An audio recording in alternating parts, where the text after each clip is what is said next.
ಪರಮ ಪೂಜ್ಯರುಗಳಲ್ಲಿ ಅವರ ಪಾದಾರವಿಂದಗಳಲ್ಲಿ ವಂದನೆಯನ್ನು ಸಲ್ಲಿಸುತ್ತಾ ಕಾರ್ಯಕ್ರಮದಲ್ಲಿ ಉಪಸ್ಥಿತರಿರುವ ಶ್ರೀಮಠದ ಭಕ್ತರು ಹಾಗೂ ಕೊಬ್ಬರಿ ವರ್ತಕರು ಅಂತ ಮಾನ್ಯ KVM ಶಿವಣ್ಣರವರೇ, ವೇದಿಕೆ ಮುಂಭಾಗದಲ್ಲಿ ಆಗಮಿಸಿರುವಂತ ಎಲ್ಲ ಹಿರಿಯರೇ, ಎಲ್ಲ ಚಿಣ್ಣರೇ, ಎಲ್ಲರಿಗೂ ಕೂಡ ಇವು ಸುಯೋಗ ಸಿಗೋದಿಲ್ಲ. ಒಂದು ಮಠದ ಪೀಠವನ್ನು ಅಲಂಕರಿಸಿದಂತ ಸ್ವಾಮೀಜಿಗಳಿಗೆ ಈ ಜಗತ್ತು ಇರುವವರೆಗೂ, ಸೂರ್ಯ ಚಂದ್ರಾದಿಗಳಿರುವವರೆಗೂ ಕೂಡ ಅವರಿಗೆ ಭಕ್ತರು ಭಕ್ತಿಯ ನಮನಗಳನ್ನ ಪ್ರತಿ ವರ್ಷ ಅವರ ಸ್ಮರಣೆಯನ್ನ ಮಾಡ್ತಾ ನಾವು ಸಲ್ಲಿಸ್ತಾ ಹೋಗ್ತೀವಿ. ಅವರು ಪುಣ್ಯ ಚೇತನ, ಸಾಕ್ಷಾತ್ ಶಿವನ ಅಂಶೀರ್ಭೂತರಾಗಿ ನಮಗೆಲ್ಲರಿಗೂ ಮಾರ್ಗದರ್ಶನ ಮಾಡಲಿಕ್ಕೆ ಆ ಕೈಲಾಸದಿಂದ ಧರೆಗಿಳಿದು ಬಂದಂತ ಆ ಪುಣ್ಯಗಳ ಸ್ಮರಣೆಯನ್ನು ಮಾಡೋ ಮುಖಾಂತರ ನಮ್ಮ ಜೀವನದಲ್ಲೂ ಕೂಡ ಕಿಂಚಿತ್ ಒಳ್ಳೇದಾಗ್ಲಿ ಅಂತೇಳಿ ಆ ಒಂದು ಸ್ವಾಮೀಜಿಗಳ ಆಶೀರ್ವಾದ ನಮಗೂ ದೊರೆಯಲಿ ಅಂತ ಹೇಳಿ ನಾವೆಲ್ಲರೂ ಇವತ್ತಿಲ್ಲಿ ಬಂದು ಸೇರಿದ್ದೇವೆ. ಬಂಧುಗಳೇ, ಕಾರ್ಯಕ್ರಮದಲ್ಲಿ ಈ ಮಠದ ಇತಿಹಾಸದ ಬಗ್ಗೆ ಪರಮ ಪೂಜ್ಯರು ಬಹಳ ವಿಶದವಾಗಿ ವಿವರವಾಗಿ ಎಲ್ಲ ವಿಷಯಗಳನ್ನು, ಪುರಾಣದ ವಿಷಯಗಳನ್ನು ಕೂಡ ನಮಗೆ ತಿಳಿಸಿ ಹೇಳಿದ್ದಾರೆ. ಇಲ್ಲಿ ಮಕ್ಕಳು ಸಾಕಷ್ಟು ದೊಡ್ಡ ಸಂಖ್ಯೆಯಲ್ಲಿ ಸೇರಿದ್ದೀವಿ. ಈಗ ಭಾಷಣ ಅಂತಂದ್ರೆ ಮಕ್ಕಳಿಗೆ ಅರ್ಥ ಆಗುವಂಥದ್ದು ಕಡಿಮೆ. ಈ ವೇದಿಕೆ ಎಷ್ಟು ಚೆನ್ನಾಗಿದೆ ಅಂತಂದ್ರೆ, ಈಗ ತಾನೇ ಜೀವನ ಪ್ರಾರಂಭ ಮಾಡ್ತಾ ಇರೋರು ಒಂದು ಕಡೆ, ಈಗಾಗಲೇ ಜೀವನದ ಹಲವು ಮಗ್ಗಲುಗಳನ್ನ ನೋಡಿ ಎಲ್ಲವನ್ನೂ ಅನುಭವಿಸಿ ಕೂತಿರುವಂತ ಹಿರಿಯರು ಒಂದು ಕಡೆ, ಇನ್ನೂ ಜೀವನದ ಹಾದಿನಲ್ಲಿ ಸಾಗಬೇಕು ಅನ್ನುವಂತ ಆ ಕಡೆ ಕಿರಿಯರು ಅಲ್ಲ, ಈ ಕಡೆ ಹಿರಿಯರು ಅಲ್ಲ, ಆ ತರದ ನನ್ನಂತವರು ಕೂಡ ಒಂದು ಕಡೆ, ಎಲ್ಲರ ಸಮಾಗಮ ಈ ಒಂದು ವೇದಿಕೆ. ಮಕ್ಕಳಿಗೆ ಒಂದು ಸಣ್ಣ ಕಥೆ ಹೇಳೋ ಮುಖಾಂತರ ನಾನು ಬಹಳ ಹೊತ್ತು ಮಾತಾಡೋದಿಲ್ಲ. ಈ ಪಂಚತಂತ್ರ ಅಂತ ಹೇಳಿ ಈ ಮಣ್ಣಿನ ಇತಿಹಾಸ ಸಂಸ್ಕೃತದಲ್ಲಿ ಒಂದು ಮಕ್ಕಳ ಕಥಾ ಸಂಕಲನವನ್ನ ರಚನೆ ಮಾಡಿ, ಅದು ಈ ಜಗತ್ತಿನ ಎಲ್ಲಾ ಭಾಷೆಗಳಲ್ಲೂ ತರ್ಜುಮೆ ಆಗಿರತಕ್ಕಂಥ ಏಕೈಕ ಮಕ್ಕಳ ಕಥಾ ಸಂಕಲನ ಪಂಚತಂತ್ರ.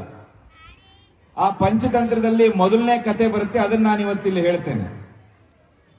ಕೊಕ್ಕರೆ ಮತ್ತು ಆಮೆಯ ಸ್ನೇಹ. ಕೊಕ್ಕರೆ ಅಂದ್ರೆ ಗೊತ್ತಲ್ವ ನಿಮ್ಗೆಲ್ಲ? ನೋಡಿದಿರ ಮಕ್ಕಳ ಕೊಕ್ಕರೆನ? ಬೆಳ್ಳಗಿರುತ್ತಲ್ಲ ನೀರತ್ರ, ನೋಡಿದಿರಲ್ವಾ? ಹಾಗೆ ಆಮೆ.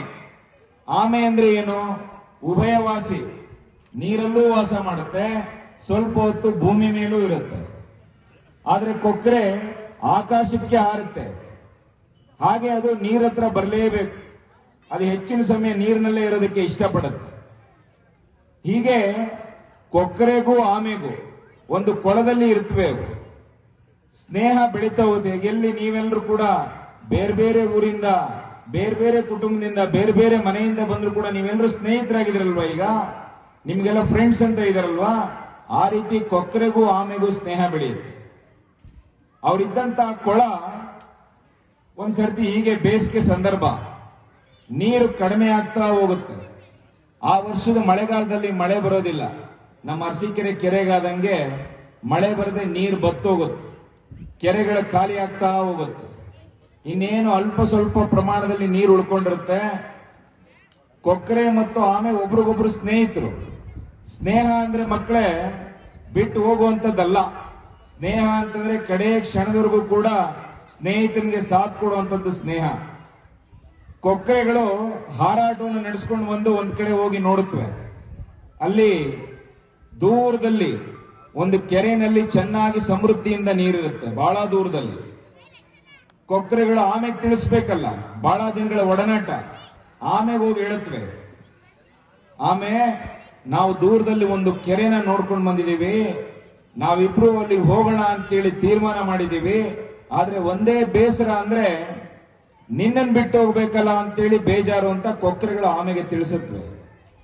ಆಮೆ ಹೇಳುತ್ತೆ, ಆಮೆಗೆ ಹಾರಕ್ಕಾಗತ್ತಾ? ಆಮೆಗೆ ಹಾರಾಟ ಮಾಡಕ್ಕಾಗತ್ತಾ? ಕೊಕ್ಕರೆ ಆದ್ರೆ ಹಾರುತ್ತೆ. ಆಮೆ ಏನ್ ಮಾಡುತ್ತೆ? ಬೇಜಾರಾಗುತ್ತೆ ಆಮೆ. ಇದೇನಪ್ಪ, ನನ್ನ ಸ್ನೇಹಿತರಿಬ್ರಿದ್ರು, ಅವರು ಬಿಟ್ಟು ಹೋಗ್ತಿದ್ದಾರೆ, ನೀರು ಖಾಲಿ ಆಗ್ತಾ ಇದೆ, ಎಲ್ಲಿ ಹೋಗೋಣ ನಾನು, ನನ್ನ ಜೀವನ ಹೆಂಗೆ ಅಂತ ಯೋಚನೆ ಮಾಡುತ್ತಾ ಆಮೆ.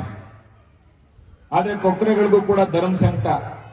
ಫ್ರೆಂಡ್ ಅಂತ ಜೊತೆಲಿ ಇಟ್ಕೊಂಡಿದೀವಿ, ಈಗ ಫ್ರೆಂಡ್ ನ ಬಿಟ್ಟು ಹೋಗೋದು ಹೆಂಗೆ, ಗೆಳೆಯನ್ನ ಕಳ್ಕೊಳ್ಳೋದು ಹೇಗೆ ಅಂತ. ಆದ್ರೆ ಆಮೆ ಸ್ವಲ್ಪ ಬುದ್ಧಿವಂತ.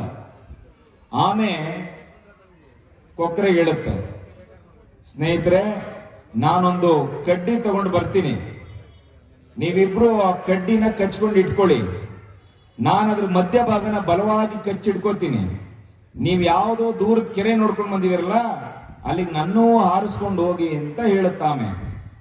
ಆದ್ರೆ ಕೊಕ್ಕರೆಗಳಿಗೊಂದು ಅನುಮಾನ, ಈ ಆಮೆ ಹೆಂಗೆ ಅಂದ್ರೆ ಅಲ್ಲಿ ಹಿಂದೆ ಇದಾವಲ್ಲ ಚಿಕ್ಕ ಚಿಕ್ಕ ಮಕ್ಕಳು, ನಿಮ್ಮಲ್ಲೂ ಮಧ್ಯ ಈಗ ಮಾತಾಡ್ತಾ ಇದ್ದೀರಲ್ಲ ಆ ತರ ಮಾತ್ ಜಾಸ್ತಿ. ಕೊಕ್ಕರೆ ಹೇಳುತ್ತೆ, ಅಲ್ಲ ಆಮೆ ಅಣ್ಣ, ನಿನ್ನೇನು ನಾವು ಒತ್ಕೊಂಡು ಹೋಗ್ತೀವಿ ಸರಿ, ನೀನ್ ಸುಮ್ಮನ್ ಕೂರದೆ ಮಾತಾಡ್ತಾ ಇದ್ರೆ ಏನ್ ಮಾಡೋದು, ನೀನ್ ಮೊದ್ಲೇ ಮಾತ್ ಜಾಸ್ತಿ, ನೀನ್ ಸುಮ್ನಿರೋ ಪೈಕಿ ಅವನಲ್ಲ ಅಂತ ಕೊಕ್ಕರೆಗಳು ತಮ್ಮ ಅನುಮಾನವನ್ನು ವ್ಯಕ್ತಪಡಿಸ್ತವೆ. ಆಗ ಆಮೆ ಹೇಳುತ್ತೆ, ಇಲ್ಲ ಇಲ್ಲ, ನನ್ನ ನಂಬಿ ನಾನ್ ಮಾತೇ ಆಡಲ್ಲ, ನಿಮ್ ಮೇಷ್ಟ್ಗಳಿಗೆ ಹೇಳಿದಿರಲ್ಲ ನಾವು ಮಾತಾಡಲ್ಲ ಸುಮ್ಮನೆ ಕುತ್ಕೋತೀವಿ ಅಂತ, ಹಂಗೆ ಅದು ಕೊಕ್ಕರೆಗೆ ಹೇಳುತ್ತೆ, ನಾನ್ ಮಾತೇ ಆಡಲ್ಲ, ನೀವು ಹಾರಿಸ್ಕೊಂಡು ಹೋಗಿ ಅಂತ. ಆಯ್ತು, ಕೊಕ್ಕರೆಗಳು ಧೈರ್ಯ ಮಾಡುತ್ತವೆ. ಧೈರ್ಯ ಮಾಡಿ ಆಮೆಯನ್ನ ಒಂದು ಕಡ್ಡಿಗೆ, ಎರಡೂ ಕೊಕ್ಕರೆ ಕಡ್ಡಿ ಕಚ್ಚಿಟ್ಕೊಳ್ತವೆ, ಆಮೆ ಕೂಡ ಮಧ್ಯಭಾಗದಲ್ಲಿ ಆ ಕಡ್ಡಿಯನ್ನ ಕಚ್ಚಿ ಇಟ್ಕೊಂಡು ನೇತಾಡಕ್ ಪ್ರಾರಂಭ ಮಾಡುತ್ತೆ.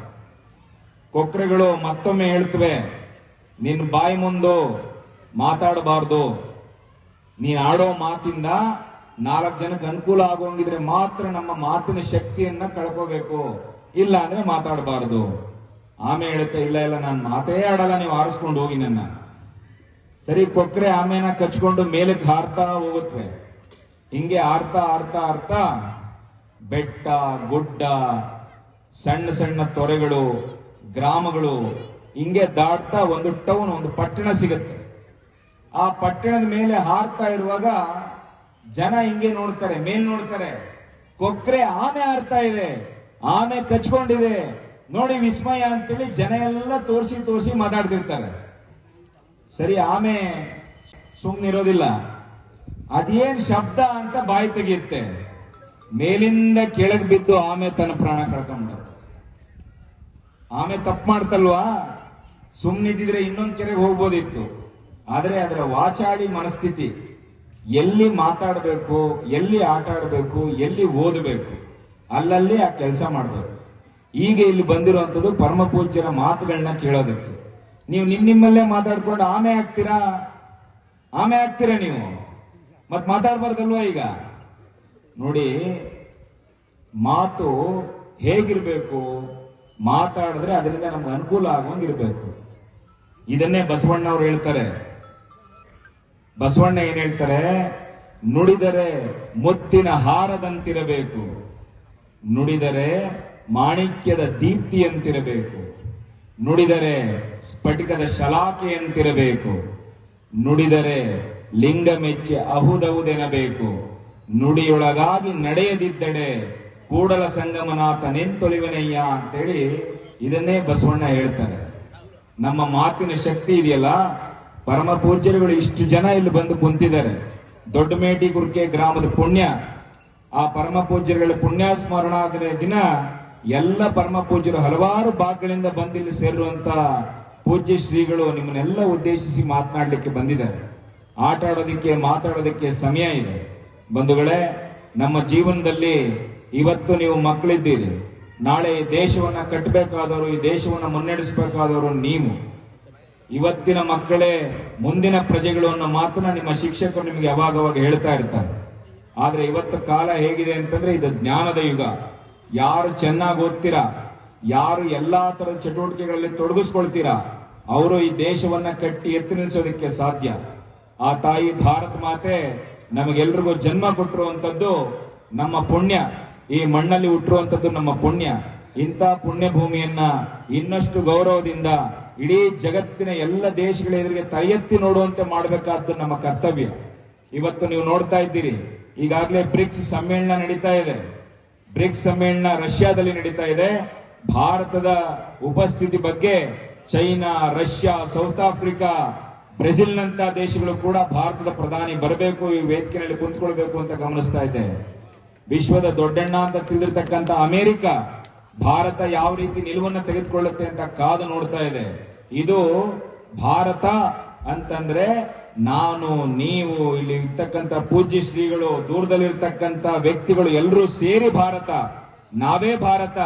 ಈ ದೇಶ ಅಂತಂದ್ರೆ ಕೇವಲ ಭೂಪಟ ಅಲ್ಲ, ನಮ್ಮ ಕುಟುಂಬ, ನಮ್ಮ ಮನೆನೇ ಭಾರತ.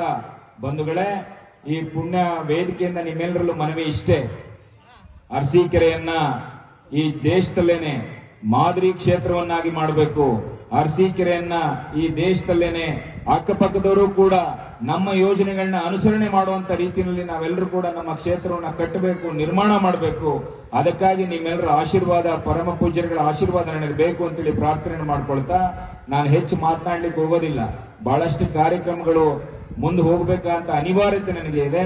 ಪರಮ ಪೂಜ್ಯರ ಅನುಮತಿಯನ್ನ ಪಡೆದು ನಾನು ಮುಂದಿನ ಕಾರ್ಯಕ್ರಮಗಳಿಗೆ ನಿರ್ಗಮಿಸ್ತೇನೆ. ನಾನು ಪೂರ್ಣ ಈ ವೇದಿಕೆಯಲ್ಲಿ ಇರಬೇಕು ಅನ್ನೋ ಮನಸ್ಸು, ಇಚ್ಛೆ ನನಗಿದೆ. ಆದ್ರೆ ಅನಿವಾರ್ಯ, ಸಮಯದ ಕೊರತೆ ಇದೆ. ದಯಮಾಡಿ ಯಾರು ಅನ್ಯತಾ ಭಾವಿಸಬಾರ್ದು. ನನಗೆ ಮುಂದೆ ಹೋಗ್ಲಿಕ್ಕೆ ಅವಕಾಶವನ್ನು ಮಾಡಿಕೊಡ್ಬೇಕು ಅಂತ ಹೇಳಿ ಎಲ್ಲರಲ್ಲೂ ಪ್ರಾರ್ಥನೆ ಮಾಡಿಕೊಂಡು ನನ್ನ ಎರಡು ಮಾತುಗಳನ್ನ ಮುಗಿಸೋಕ್ಕೂ ಮುಂಚೆ ನಾವಿರ್ತಕ್ಕಂಥ ಪುಣ್ಯಭೂಮಿ ತಾಯಿ ಭಾರತ್ ಮಾತೆಗೆ ಜೋರಾಗಿ ಜೈಕಾರವನ್ನು ಕೂಗೋಣ. ಒಂದ್ಸರ್ತಿ ಎಲ್ರೂ ಕೂಡ ಜೈ ಅನ್ಬೇಕು. ಸುಮ್ನೆ ಮನಸ್ಸಲ್ಲಿ ಅನ್ಕೊಂಡ್ರೆ ಉಪಯೋಗ ಇಲ್ಲ. ಜೈ ಅಂತೀರಾ? ಎಲ್ಲ ಅರವಿಂದ ಶಾಲೆ ಮಕ್ಕಳು ತಾನೆ? ಒಂದ್ಸರ್ತಿ ಜೋರಾಗಿ ಎರಡೂ ಕೈ ಎತ್ತಿ ತಾಯಿ ಭಾರತ್ ಮಾತೆಗೆ ಬೋಲೋ ಭಾರತ್ ಮಾತಾ ಕಿ. ಅಂದ್ರೆ ನೀವು ಜೈ ಅಂದ್ರಲ್ಲ, ಮಕ್ಕಳು ಜೈ ಅಂತಾರೆ. ಒಂದ್ಸರ್ತಿ ಜೋರಾಗಿ ಬೋಲೋ ಭಾರತ್ ಮಾತಾ ಕಿ, ಬೋಲೋ ಭಾರತ್ ಮಾತಾ ಕಿ. ಶ್ರೀ ಸಿದ್ದಬಸವ ಶಿವಯೋಗಿಗಳಿಗೆ ಜಯವಾಗಲಿ, ಶ್ರೀ ಶಾಂತವೀರ ಮಹಾಸ್ವಾಮಿಗಳಿಗೆ ಜಯವಾಗಲಿ, ಶ್ರೀ ರಾಜಶೇಖರ ಮಹಾಸ್ವಾಮಿಗಳಿಗೆ ಜಯವಾಗಲಿ.